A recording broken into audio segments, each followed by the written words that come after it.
Okay. So I was brought up in a secular, non-religious, non-spiritual family in New York City. So I had no background for spirituality at all. I was brought up in a materialist cultural environment. When I was 16 years old, I spontaneously had an experience of what's called cosmic consciousness. In this experience of cosmic consciousness was completely unexpected. I was sitting up late one night having a conversation with my mother. The doors of perception opened. I suddenly became aware of an infinite presence that had no beginning and no end. I realized that infinite presence was who I was, what everything that existed and everything that didn't exist was all only that presence. This presence that had no beginning, no end, and no end was intelligent, was self-aware, and I experienced the nature of this presence as a kind of love that was so overwhelming and so completely intoxicating. I'd never experienced anything like it. It was a love that was conscious and self-aware, that was infinite, and was the ultimate nature of everything that existed and everything that didn't exist. In those few moments I knew that there was no such thing as death, and that all points in space are exactly the same place. So this was my spiritual initiation that came directly from the cosmos, and I don't know why it happened. At the end of this experience, I received a message from the cosmos, and the message was, if you devote your life to me and me alone, you have nothing to fear. So I was a boy, I was a hippie, long hair, and I didn't know what it meant, but I couldn't forget what happened. And so when I was 22 years old, I decided I have to follow this initiation, this calling from the beyond. And I made up my mind that I'm going to become an enlightened person, and I'm going to do anything that I need to do in order to become an enlightened person. So, and I knew I could do it. And I knew I could do it because I had the experience that I described to you. So when I started reading spiritual books, and when I started reading about the experiences of the great masters, I recognized in their descriptions the great similarity to the experience that I had. So I knew what they were speaking about was real, and I had no doubt. So as a seeker, because I had no doubt about the fact that this miracle really existed, I was very convinced that I could rediscover it. So I did all the things that seekers do. I learned how to meditate. I went to see all the different spiritual teachers I could see. I read every book I could find. And I had all kinds of experiences, but the big change didn't happen. Eventually I went to India. That's where I met my wife, Alka. And in India, I did many spiritual retreats. I went to see many gurus. I went to many ashrams. I still didn't find what I was looking for. I became fed up with gurus, fed up with teachers, fed up with paths. I wanted to be independent. I was very inspired by the great master J. Krishnamurti. And I thought, I can do this on my own. I don't have to depend on anybody else. And then I heard about a great master that lived in Lucknow that at the time was still unknown. And his name was H.W.L. Punja. He eventually became very famous and is known in India as Papaji. He was a direct disciple of the great Ramana Maharshi. So when I heard about this man who was a direct disciple of the great Ramana Maharshi, I felt, I have to go see him. And when I went to see him,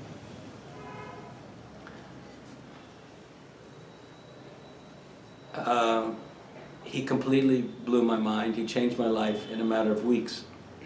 The first thing that happened when I met him was I said, I don't have any expectations from you.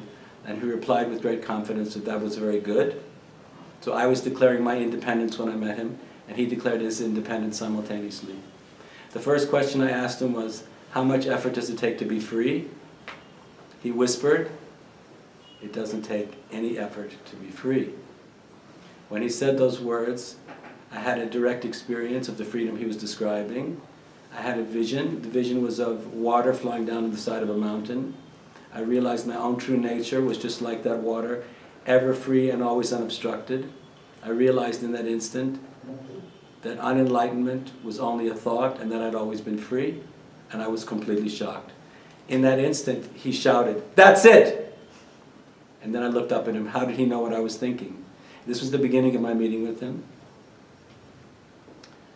I stayed with him for 3 weeks.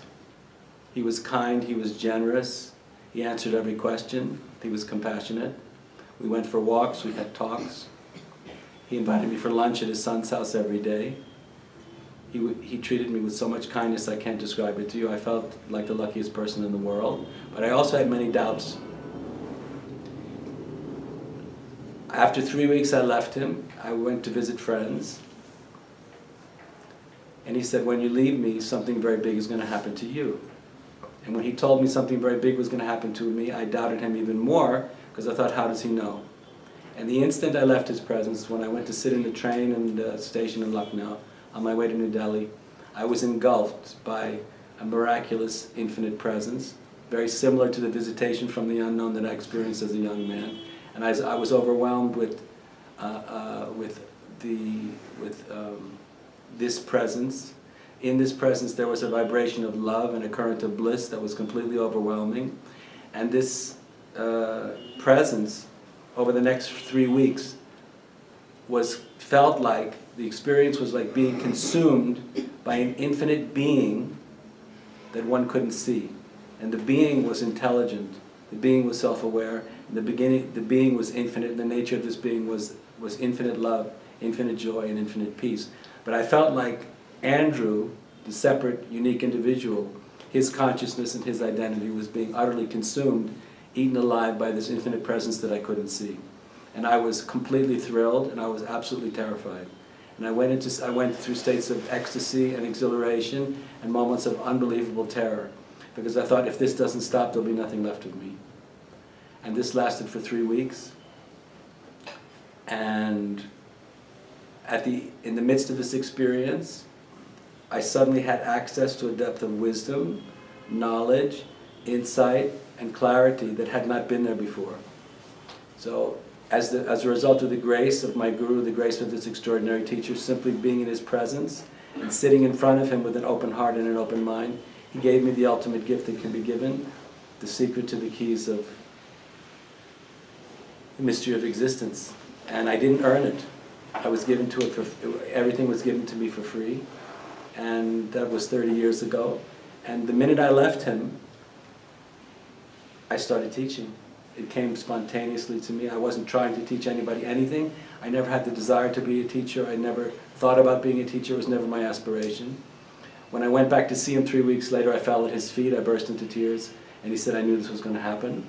And he said, I want you to accept responsibility for this work. And that's the short story. Thank you.